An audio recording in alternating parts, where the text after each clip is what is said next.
सबसे पहले बात कर रहे हैं, बड़ी खबर मथुरा से आ रही है। अवैध निर्माण पर बुलडोजर चलाया गया है। ढाबा होटल पर बुलडोजर चला है। ग्रीन बेल्ट पर बना रखा था आलीशान होटल। मथुरा में अवैध निर्माण जिस तरीके से बढ़े हैं उस पर एक्शन लगातार लिया जा रहा है। अवैध कॉलोनियां भी ध्वस्त की गई हैं। एसडीएम, सीओ, तहसीलदार मौके पर पहुंचे हैं।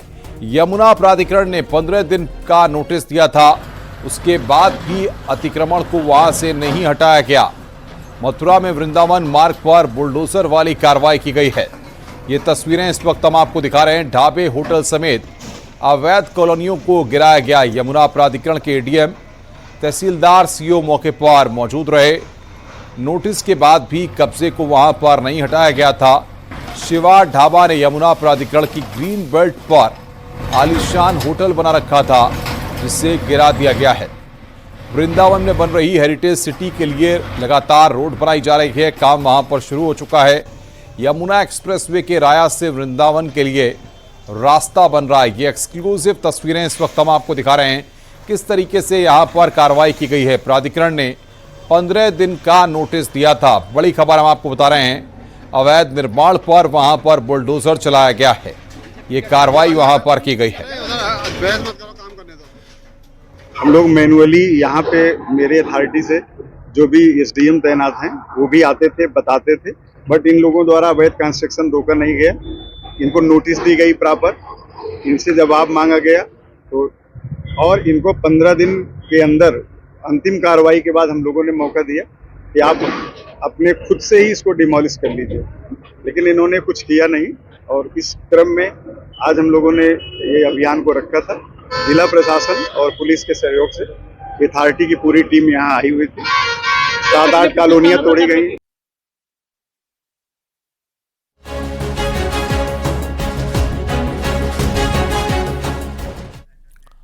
प्रदेश भर में बाढ़ का कहर जारी है। नदियां उफान पर हैं। कई जिलों में सैकड़ों गांव बाढ़ की चपेट में हैं। लोगों को भारी मशक्कत का सामना करना पड़ रहा है। पहली तस्वीर अभी आप गोरखपुर की देख रहे हैं। गोरखपुर में राप्ती और सरयू नदी इस वक्त खतरे के निशान से ऊपर बह रही है, जिसके चलते जिले के 6 गांव पानी से चारों तरफ से घिर गए हैं। दूसरी तस्वीर हरदोई की है, जहां पर शादी में दूल्हे को जलभराव के बीच से गुजरना पड़ा है। और तीसरी तस्वीर लखीमपुर खीरी से है, जहां पर नदी में कटान की वजह से हजारों बीघा फसल बर्बाद हो रही है।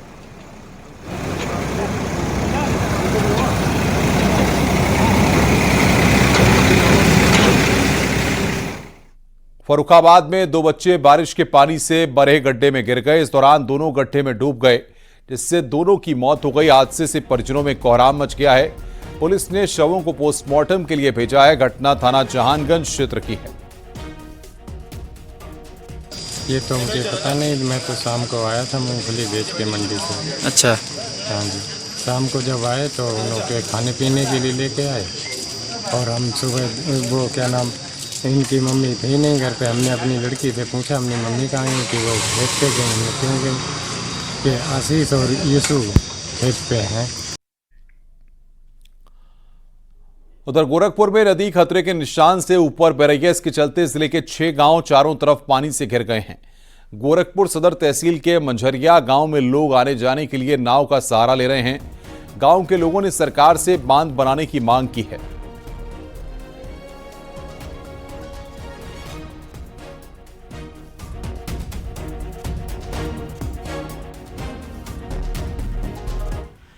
गोरखपुर में इस वक्त राप्ती और सरयू नदी खतरे के निशान से ऊपर बह रही है, जिसके कारण जिले की 6 गांव इस वक्त मुरुंड से हो गए हैं। मुरुंड मतलब उस गांव के चारों तरफ पानी हो गया है। आवागमन के जो साधन है बाई रोड वो बंद हो चुके हैं और नाव का सहारा गांव वाले ले रहे हैं।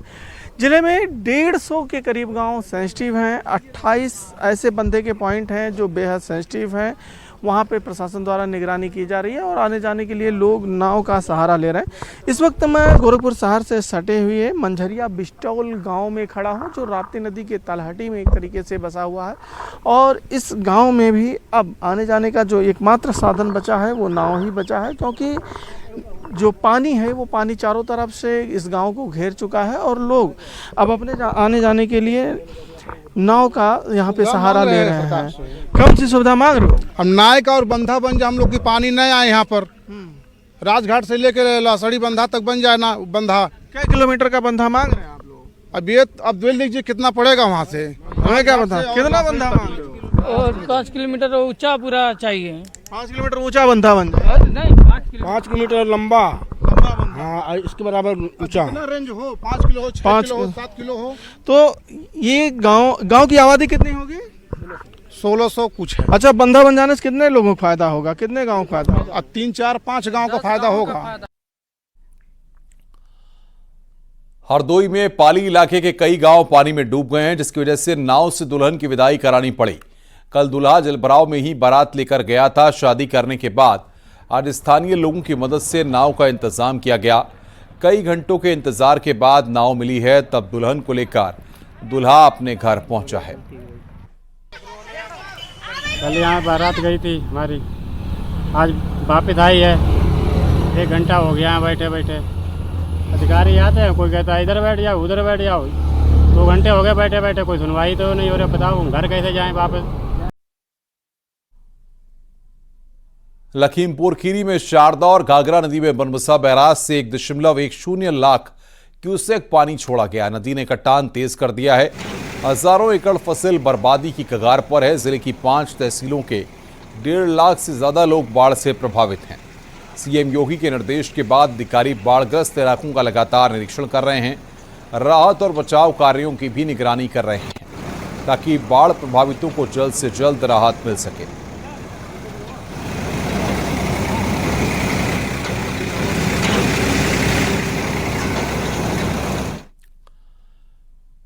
नेपाल में लैंडस्लाइड के बाद 2 बसें त्रिशूली नदी में बह गईं, जिसकी वजह से उन 2 बसों में सवार 63 यात्री भी नदी में बह गए।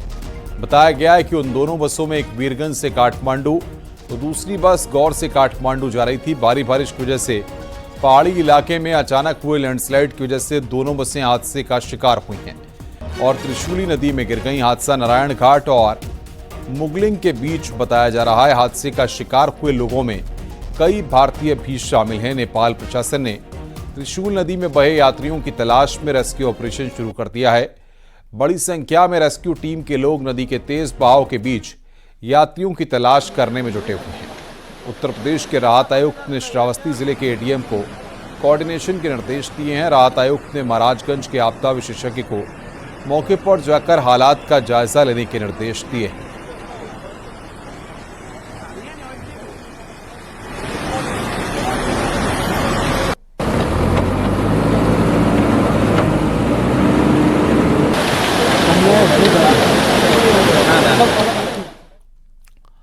आगे बढ़ते हैं। डिजिटल अटेंडेंस पर टीचर्स का विरोध जारी है। इस पर प्राथमिक शिक्षक प्रशिक्षित स्नातक एसोसिएशन के प्रांतीय अध्यक्ष ने कहा है कि शिक्षकों की सुविधाओं पर सरकार ध्यान दे।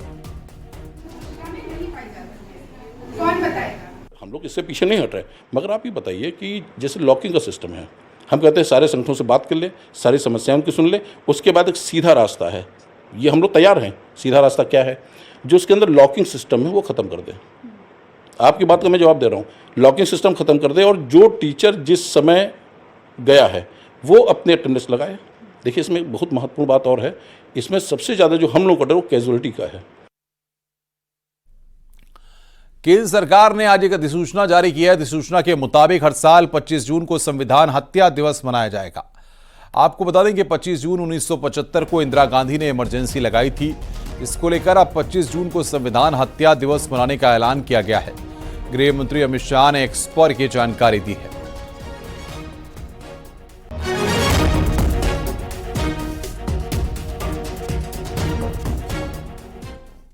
संविधान हत्या दिवस को लेकर पीएम मोदी की पोस्ट सामने आई है। पीएम ने लिखा है कि आपातकाल कांग्रेस राज का काला दौर था। लोग याद रखें कि संविधान कैसे कुचला गया था। कांग्रेस ने संविधान की हत्या की थी। आपातकाल भारतीय इतिहास का काला दौर था। यह दिवस हमें संविधान को कुचले जाने की याद दिलाएगा।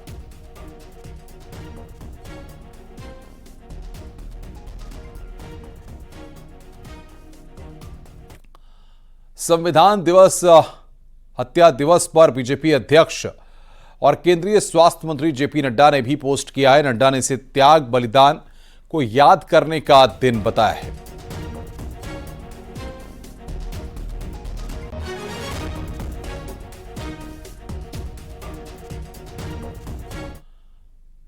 लोकसभा चुनाव 2024 में अमेठी सीट से हार का सामना करने वाली पूर्व केंद्रीय मंत्री स्मृति ईरानी ने अपना सरकारी बंगला खाली कर दिया है। सरकारी आवास खाली करने के बाद लोग उन्हें सोशल मीडिया पर टारगेट कर रहे थे। कांग्रेस सांसद राहुल गांधी ने उनके बचाव में ट्वीट किया है। राहुल गांधी ने स्मृति ईरानी के लिए किए गए अपने ट्वीट में लिखा, जीवन में हार जीत लगी रहती है। मैं सभी से अपील करता हूं कि वे स्मृति ईरानी या किसी भी अन्य नेता के लिए अपमानजनक भाषा का इस्तेमाल और बुरा व्यवहार करने से बचें। लोगों को नीचा दिखाना और अपमान करना कमजोरी की निशानी है, ताकत की नहीं। हाल ही में हुए लोकसभा चुनाव में मोदी सरकार 2 के 17 केंद्रीय मंत्रियों को हार का सामना करना पड़ा था। मंत्रियों के पास 11 जुलाई तक बंगला खाली करने का समय था। इस बाबत उन्हें नोटिस भी जारी किया गया था।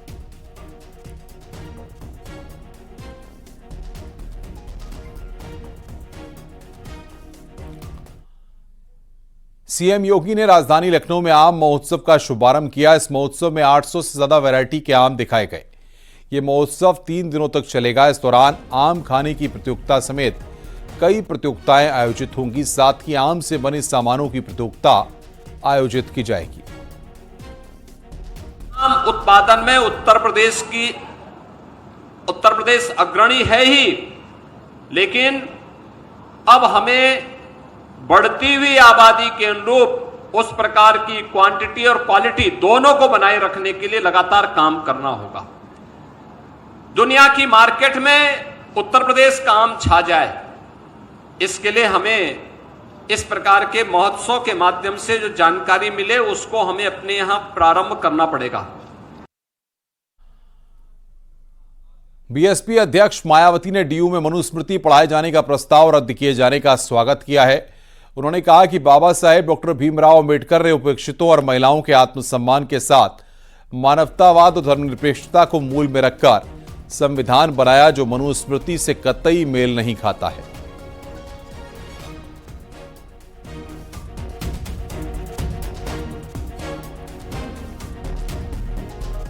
संविधान को लेकर कांग्रेस सांसद इमरान प्रतापगढ़ी ने बीजेपी पर निशाना साधा। इमरान प्रतापगढ़ी ने कहा कि हम संविधान से रत्ती भर भी खिलवाड़ नहीं करने देंगे।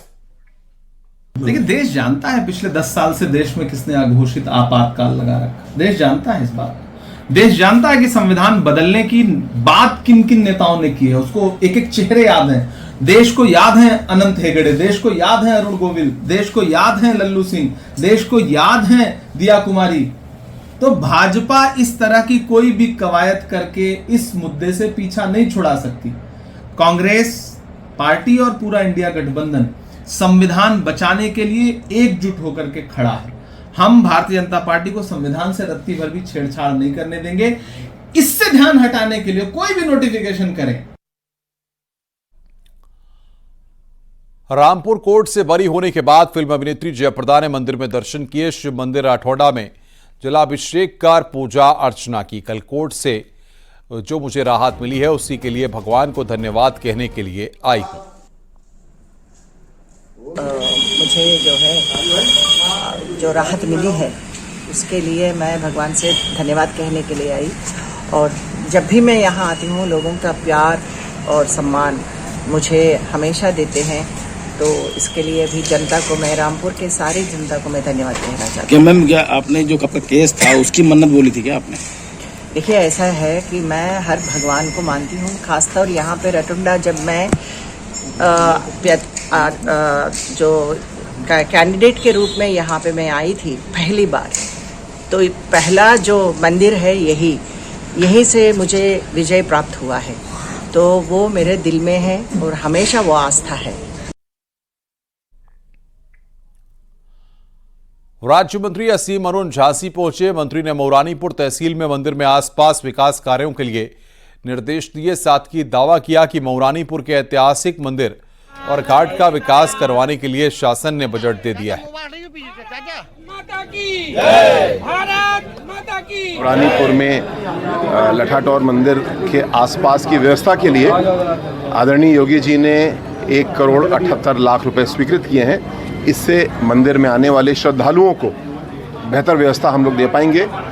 आसपास सुंदर व्यवस्था बनाएंगे, पार्क बनाएंगे, बेंच बनाएंगे, जिससे कि नदी के तट पे मंदिर है, इतना रमणीक स्थान है, लेकिन व्यवस्थाएं और अच्छी होना चाहिए। इसके लिए योगी जी ने निर्णय लिया और मुझे बहुत खुशी है कि हमारी नगर पालिका इस काम को बहुत ही मजबूती के साथ में कर रही है। भारतीय जनता पार्टी के सांसद अरुण गोविल हापुड़ पहुंचे। सांसद ने प्रशासन और पुलिस अधिकारियों के साथ कांवड़ यात्रा को लेकर बैठक की। जनसंख्या नियंत्रण पर कानून बनाने की मांग पर बीजेपी सांसद अरुण गोविल ने बड़ा बयान दिया है। उन्होंने कहा कि कानून बने या न बने, पहली बात तो यह है कि जनसंख्या नियंत्रण रहे। देखिए, कानून बने या ना बने, पहली बात तो है कि जनसंख्या नियंत्रण जो है, हम इस देश के नागरिक हैं, हमें खुद भी सोचना चाहिए कि हमें जनसंख्या नियंत्रण करनी है कि नहीं करनी है ना। आज जनसंख्या हमारे देश की बहुत ज़्यादा है, there is no doubt about that, इसमें कोई शक नहीं है। तो हमें खुद भी, अगर आज जो हमारा परिवार है, हमारे परिवार में कम बच्चे होंगे, एक बच्चा होगा या 2 बच्चे होंगे, तो हम उनका पालन पोषण, उनकी पढ़ाई लिखाई अच्छे से कर पाएंगे। और वहीं अगर 6-8 बच्चे होंगे तो वो धन तो उतना ही होता है ना जितना कमाता है व्यक्ति, वो सब में बढ़ जाएगा, तो किसी का भी पालन पोषण अच्छे से नहीं हो सकता। सावन के महीने में लाखों भक्त बाबा विश्वनाथ के दर्शन करने आते हैं। भक्तों की भीड़ को देखते हुए मंदिर प्रशासन ने एक अहम फैसला लिया है। काशीवासियों का नए रास्ते से प्रवेश होगा। काशीवासी गेट नंबर 4 के पास नंदू फारिया मार्ग से एंट्री कर सकेंगे। मंदिर प्रशासन ने इसे काशी द्वार का नाम दिया है। इसे सुबह शाम 4 से 5 बजे तक काशीवासियों के लिए खोला जाएगा। इसकी शुरुआत अभी ट्रायल के रूप में नेमी दर्शनार्थियों से होगी। अगले सप्ताह से आम काशीवासियों को बाबा तक जाने के लिए अपना काशी द्वार मिल जाएगा।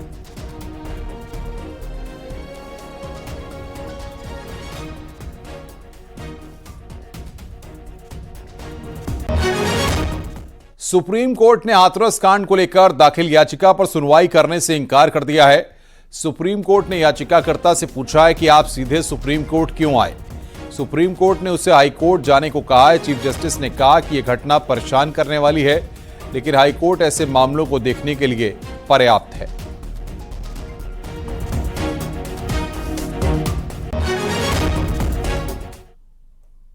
कन्नौज में एक प्रेमी ने अपनी प्रेमिका से अपने प्रेम का इजहार ऐसे अजब गजब तरीके से किया जिसकी अब पूरे जिले में चर्चा हो रही है।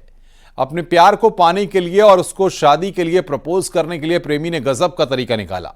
उसने मकरंद नगर रोड के किनारे नगर पालिका की होर्डिंग बोर्ड पर बड़ी सी होर्डिंग लगवाकर लड़की को प्रपोज किया। पोस्टर कब लगा, कैसे लगा, ये किसी को नहीं पता चला। फिलहाल पोस्टर को हटा दिया गया है।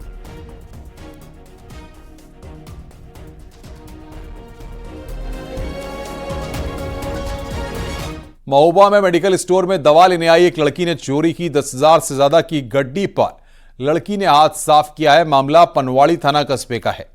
चोरी की वारदात सीसीटीवी में कैद हो गई। सीसीटीवी फुटेज के आधार पर लड़की की तलाश जारी है।